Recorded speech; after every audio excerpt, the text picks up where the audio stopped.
Hello folks, Jonathan Milam here, and as always, I hope you're having a wonderful day. I've got an interesting trumpet here. It is the body of a Bach Stradivarius 180 model, lead pipe reversed, very nice playing body. And I have attached to it what I was told, John Duda said, was a Benge bell. In fact, he said it was a Benge 2 bell. It has got such a warm tone. I find it hard to believe. But just think, if you could have a Benge bell attached to a body that would give it a little better intonation, where the fifth partial wasn't potentially as problematic, what a neat sound. And it is indeed a neat sound. It's a silver-plated bell, and then they copper-plated the silver.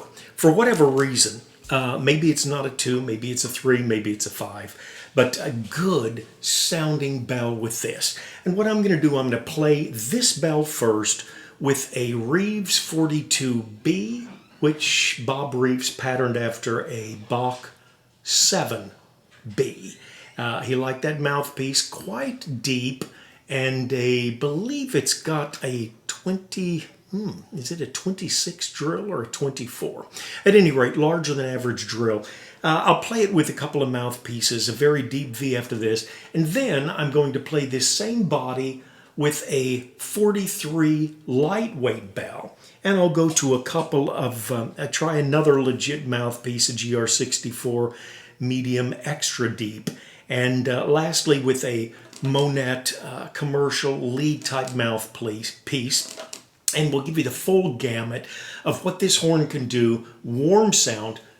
With the tunable bell system, you can switch bells, and you're not limited to just these two bells. If you can find a 65 Strad bell or a Schilke 1 bell, put a big bell on this, and oh, what fun you might be able to have.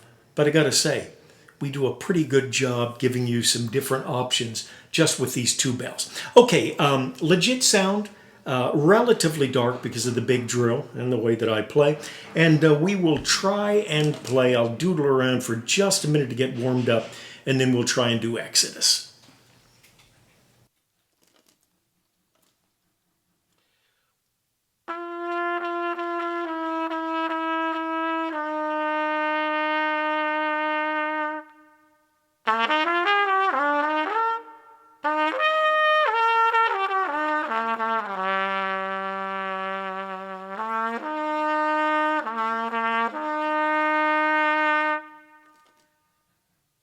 All right, now we'll do Exodus.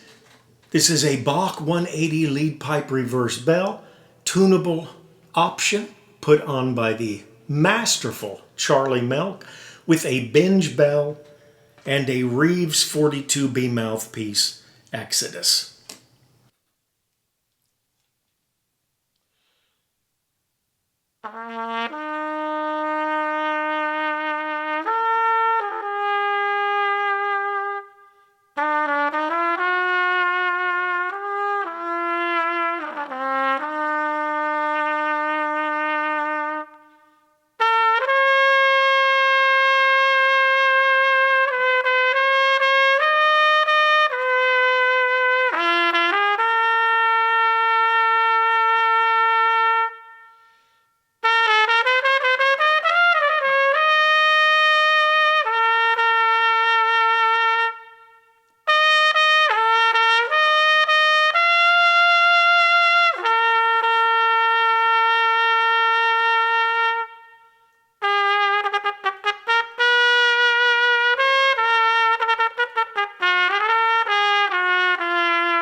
I'm always anxious to hear how these sound, but it is a good bell. Now this particular horn has a little challenge right through here. You can see just a little rough spot, and it's not weak, I don't know if somebody got a little acid on the bell and it just bubbled the silver plate or what. But the copper plating in that area is not looking really good. Looks good through the rest of the horn. Not a bad bell. Few very, very small dings, but nothing serious. And just a great sound. Now, maximum in darkness, Reeves C2J. And I'm playing this with a braced bell that came with the horn. When I put the 43 bell on, I'll also switch tuning slides to a non-braced bell, which will give it a little lighter and brighter sound. This is such a good setup. Warm. If you're in an intimate atmosphere playing small group and you're close to the people and you still want to play the trumpet, not the dreaded flugel, but you want something that's very warm, this just might be a great setup for you. And we'll try The Shadow of Your Smile.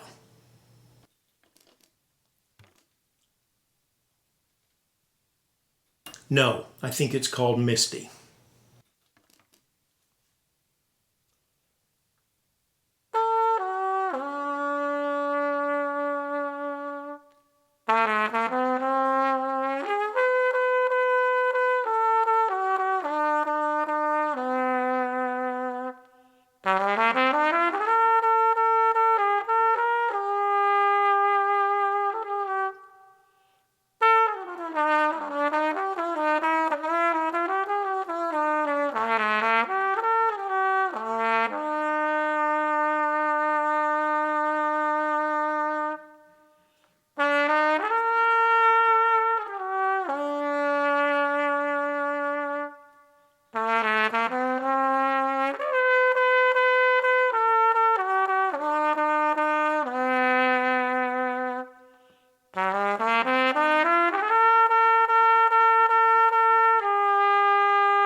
Neat, just so neat. Of course, mouthpieces are undoubtedly the easiest way to alter the tone of a horn. But when you can do a mouthpiece change and you can change bells and you can also change tuning slides, you really get such fantastic options. Very nice. Okay, now we've got on the 43 lightweight bell, and I've got three bodies that Charlie did the transition on. And this is the lightest of the three. This 180 is actually lighter than the lightweight Strad bell that I've got. Just a little bit, but it is lighter. And of course, I've always liked the 43 bell and the lightweight. I'm not a real power player, so it still is a great bell to play. And I've always felt that lightweight bells were particularly shapeable. So when you do alter your tuning slide and you make a transition in the mouthpiece as well as the bell, you really get a tremendous option. Okay, I'm going to play that last song, and if you want to hear these back to back, if you're thinking, wait a minute, what is the difference in that exodus sound from one to the other, I'll have all four of these clips down at the very bottom under the bottom of the comments. You can just clip from one to the other. Sometimes I'll switch right on the phrase and just meld in to see, is there really a significant difference in tone? Of course, the more exacting your hearing device is will also enable you to distinguish just how much difference there is. So we've got the 180 body here, and we have put the 43 lightweight bell. Not sure if you can see that, but there I think is the star. And We've got a GR64MX, as well as a braceless MK tuning slide. And we'll try Exodus. Then we'll take a commercial piece and try something just a little bit more above the scale.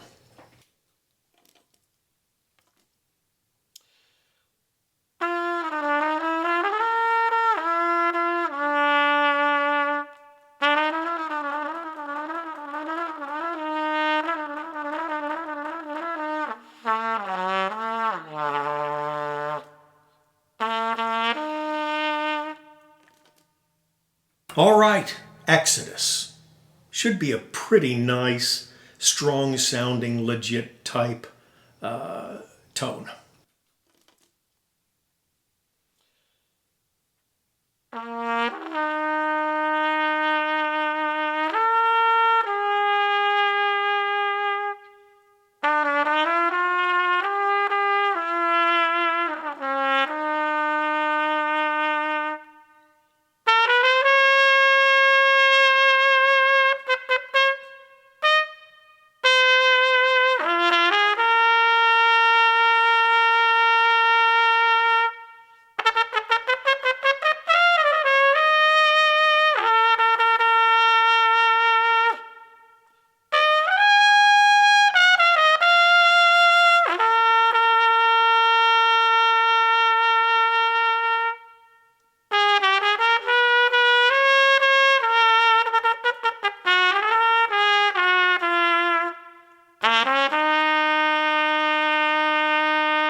You know, I naturally play with a lot of vibrato, you know, self-taught. Started playing in a Pentecostal church, you know, with a little bit of high school and junior high, not middle school, junior high, the old way. And I notice when my lip is not in good shape, I use more vibrato. And that's really bad. So for the last few weeks, I've been trying to do less vibrato, a little more strength, working on my tonguing quite a bit, and the range. So, life goes on. All right, if you've got a lightweight bell from Bach, got a unbraced tuning slide, lightweight bell, if you were going to need a commercial sound or a lead sound, well, it would be good if you had a commercial or lead chop setup. And I've got the bell for it and the body for it and the slide for it. I just don't have the chops for it. But we'll give it our best shot in case you were wondering what this horn might sound like. We'll try MacArthur Park.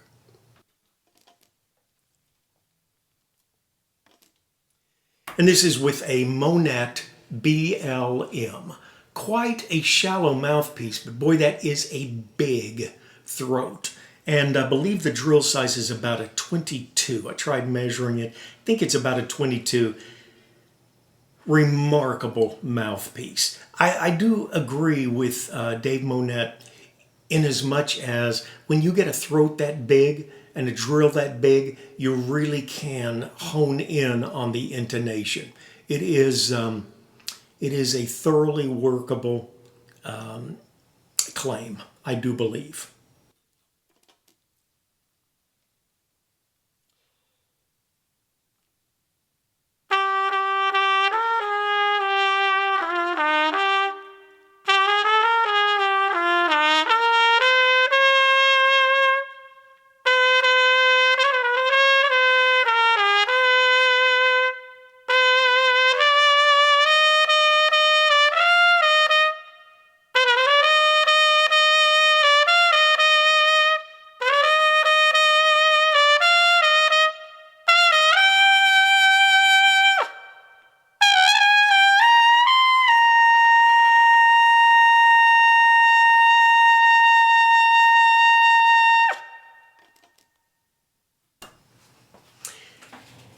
I like the tunable bell for the options that it affords. And of course, Reynolds Schilke, who I think went a long way into making the tunable bell a very common option with his Schilke horns, he always said that the closer your tuning device is to the end of the bell, the more exact your intonation will be.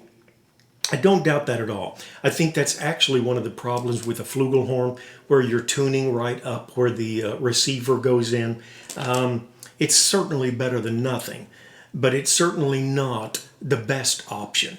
And when you do get your tuning option back here, that's really good. Should have pulled this out a little bit since it does have the shallower mouthpiece. But very, very good options. And when you get into adding bells, it just gets that much better. All right, any horns that we have for sale, like this, and the bell, and the tuning slide, anything that we do have for sale at the moment will be under the first line of comments. I'll link to Trumpet Herald, a forum that I enjoy and have for probably 15 years or so. So if it's listed there, feel free to get in touch, and we can see what we can do. You'll get more information there, more pictures, and until next time, I guess we can say, as we always do say, take care of yourself and someone near you.